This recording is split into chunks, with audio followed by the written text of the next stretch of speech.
2 meses atrás, eu estava realizando um treino de membros inferiores como qualquer outro.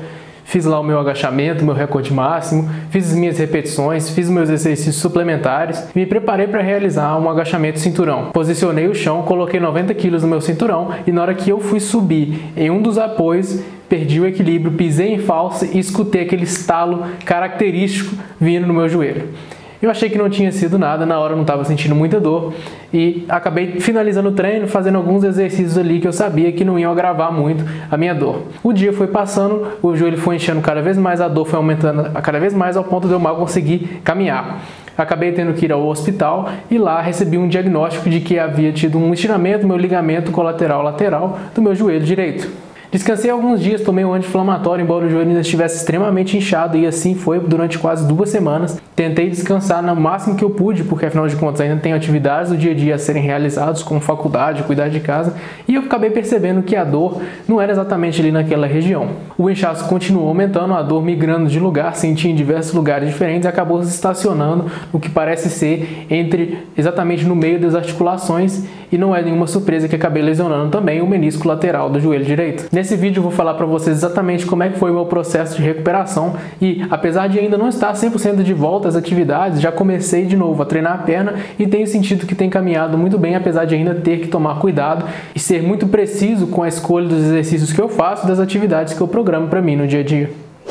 Esse vídeo não é um conselho médico, ok? Eu estou simplesmente narrando para vocês para responder uma pergunta que eu recebi ao longo desse tempo no Instagram, para as pessoas aí que sentiram a minha falta. Afinal de contas, são quase 2 meses sem postar no canal e no Instagram.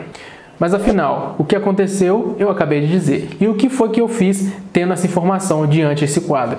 Nesse vídeo eu vou passar para você exatamente o passo a passo. Em primeiro lugar, eu tive um diagnóstico primário que foi incorreto, então isso acabou me vacilando bastante. Eu acreditei que em poucas semanas eu estaria voltando a treinar, o que seria o caso se tivesse sido apenas um estiramento, mas como foi um caso de lesão no menisco, felizmente não foi muito grave ao ponto de precisar de cirurgia. Entretanto, precisa de mais tempo para recuperar e a recuperação é muito mais lenta. É uma estrutura dentro de uma cápsula articular, por isso ela não tem circulação sanguínea chegando lá direto, então acaba demorando bastante e você sempre vai ter que lidar com a questão do inchaço, tá? Então, assim, de cara, nas primeiras 3 semanas eu não fiz absolutamente nada, tá? Ainda assim eu caminhava porque realmente eu precisava, com o auxílio de bengala ou muleta, mas eu não tenho carro, eu sou estudante, eu tenho prova para fazer, então eu acabei tendo que andar bastante e é possível que isso tenha atrasado a minha recuperação, mas eu acabei não tendo o que fazer.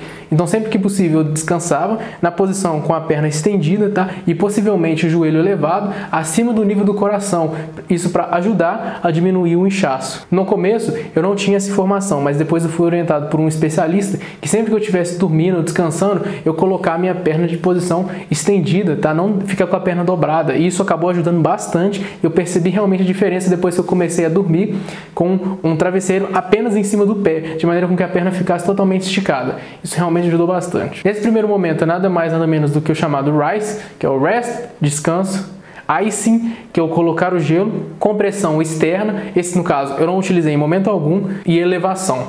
Sobre o gelo eu gostaria de informar que eu fiz o procedimento que é o considerado mais acurado cientificamente, que é o colocar o gelo de forma intermitente. Ou seja, você coloca 5, 10 minutos, tira 5 e 10 minutos. Vai colocando e voltando e fazendo várias revoluções dessa forma.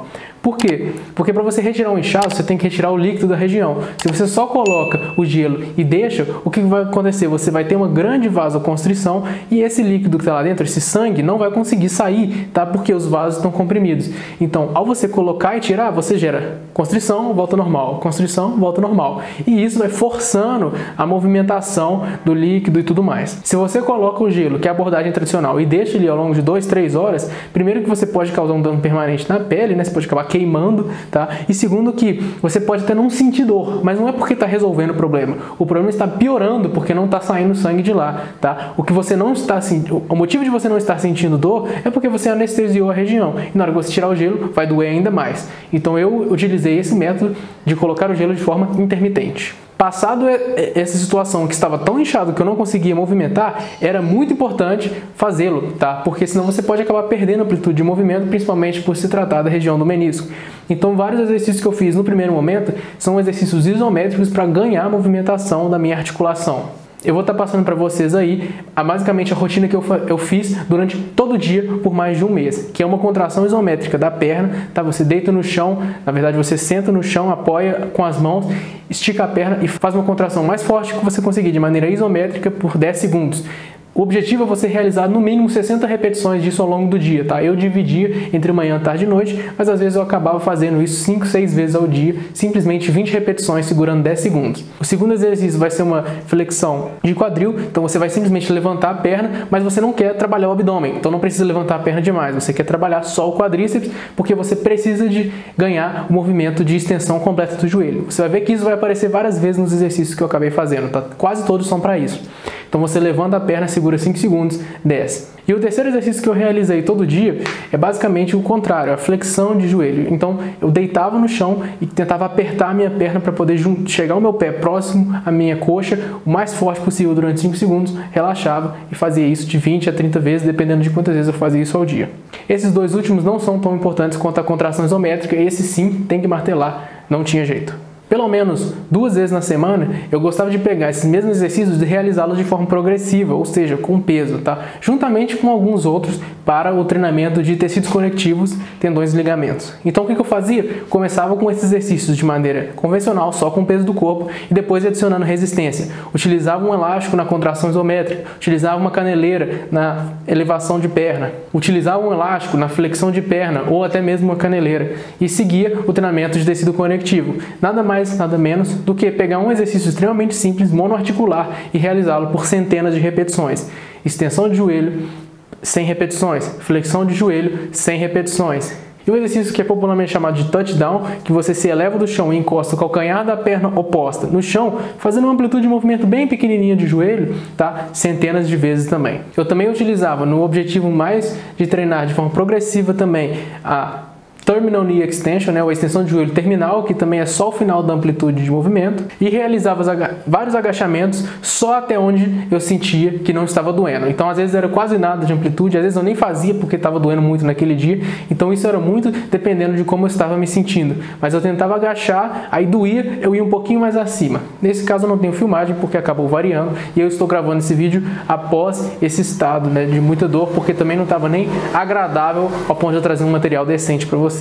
Então, de maneira resumida, essa era a abordagem. Exercícios simples de peso do corpo, contração voluntária, todo dia. Um exercício com característica, um pouquinho mais de força, que eu conseguia adicionar uma carga, ou os mesmos exercícios com carga adicional 2 vezes por semana. Alguns exercícios como a flexão de perna, eu realizei 100 repetições todo dia, sempre que eu podia. Ficava às vezes dolorido, às vezes não, na maior parte do tempo não, porque a gente tenta fazer o mais rápido possível, com o objetivo realmente de treinar regiões que são avasculares, tentando forçar, né, o máximo de movimentação, já que a hidratação dessa articulação ocorre por compressão e descompressão e não por vasos sanguíneos. Uma outra coisa que eu fiz bastante no começo, tá? Naquelas primeiras semanas que eu mencionei que doía bastante, é trabalhar com a descompressão.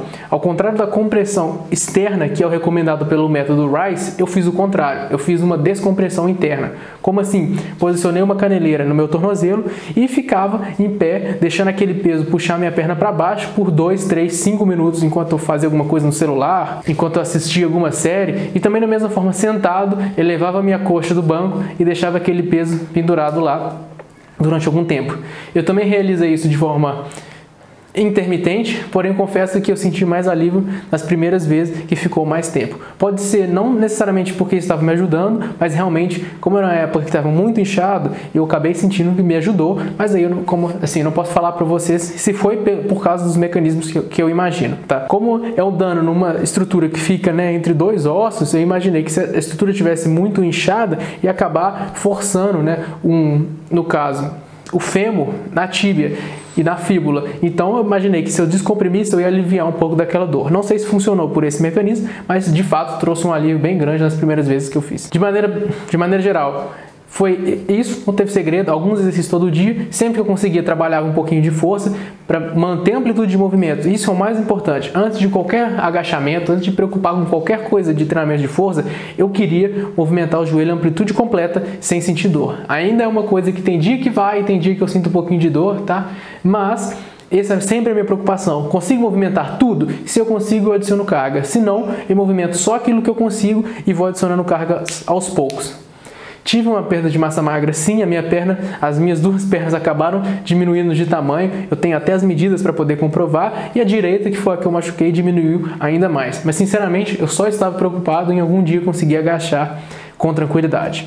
Então eu tomei bastante calma e paciência nesse processo. Houveram semanas, principalmente agora no segundo mês, em que eu falei, olha, acho que eu estou fazendo muita coisa, vou ficar uma semana sem treinar nada de perna. Eu fiz e o resultado foi bom, tá? Senti que na semana seguinte eu consegui movimentar mais amplitude, sem dor e tudo mais. Então é muito dependendo, né, claro, do que o seu profissional vai orientar e de como você está sentindo naquele momento. Agora, para fechar o vídeo, eu gostaria de abrir um parênteses falando sobre o que aconteceu fora, né, desses exercícios e tudo mais. Eu tive a ideia, na verdade, assim, me veio à cabeça diminuir a minha massa corporal. Eu fiz o leve déficit calórico e acabei diminuindo um pouquinho o meu peso e a minha retenção de líquido. Por quê? Porque como eu sabia que não ia conseguir ficar sentado o dia inteiro, porque eu tenho outros afazeres, eu também não dirijo, eu tenho que andar a pé, se eu tivesse com o corpo um pouco mais leve, eu conseguiria colocar menos pressão, né, e menos impacto nesse joelho quando eu estivesse caminhando. Então eu acabei indo por essa opção, e eu também sabia que não estava treinando metade do meu corpo, não estava treinando perna, agachamento, deadlift, que são exercícios que sempre, né, puxam condicionamento, deixam cansado, deixam suado, gastam muita energia. Eu também não ia gastar tanto assim. Então acabei perdendo um pouquinho de peso nesse período, porque eu não queria acabar forçando demais enquanto eu estivesse fazendo atos simples como ficar em pé e caminhar. Perdi bastante força, perdi tamanho nas duas pernas, principalmente na perna direita, e perdi também bastante condicionamento, porque realizar séries pesadas no agachamento, a gente acha que não, mas aquilo trabalha bastante o coração.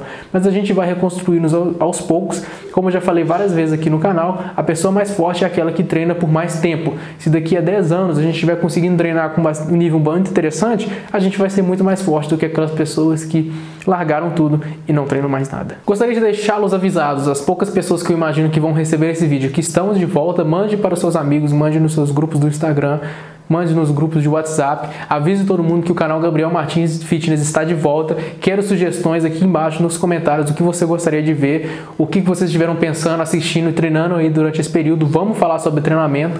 Ainda não vou voltar com as lives, vamos aos poucos, tá? Vamos ter uma quantidade de vídeo legal, uns comentários legais para a gente ler e analisar. Mas, de maneira geral, é isso. Convido você a retornar comigo a essa jornada, não abandonar os seus treinamentos e continuar quebrando aqueles recordes pessoais, eu te ajudando sempre que possível e vocês me ajudando também, por que não? YouTube Fitness Brasileiro, se prepare, porque estamos de volta. Se você assistiu até aqui, muito obrigado. I'm like an addict, do I gotta have it. I ain't even playing, got a really bad habit. If it moves, gotta grab it, fuse like a magnet. Lose, won't have it till I'm doomed in a casket. I ain't playing, got a weird mind. If you work 8 hours, I'ma work 9. If the shit tastes sour, you should taste mine. I'ma stay in power for a long time. Get up.